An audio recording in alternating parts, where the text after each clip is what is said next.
कहते हैं आप सभी लोगों को सुनिएगा बढ़िया से।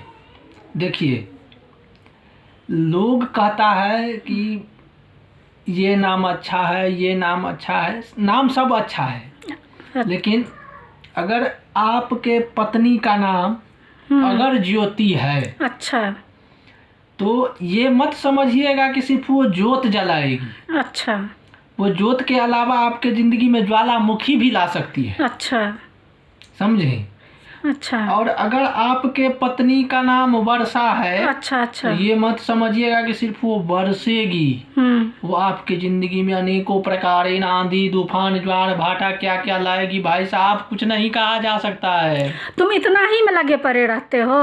तुम्हारा कैरियर का ध्यान नहीं है, पढ़ाई लिखाई नहीं है। मोबाइल लेके इधर से उधर मोबाइल में लगे रहते हो। मोबाइल में लगे रहते हैं तो मोबाइल चलाना भी तो ऐसे जबान लड़ाओ ना, जबान लड़ाओ। जबान तो बहुत बड़ा है ना। नहीं छोटा है।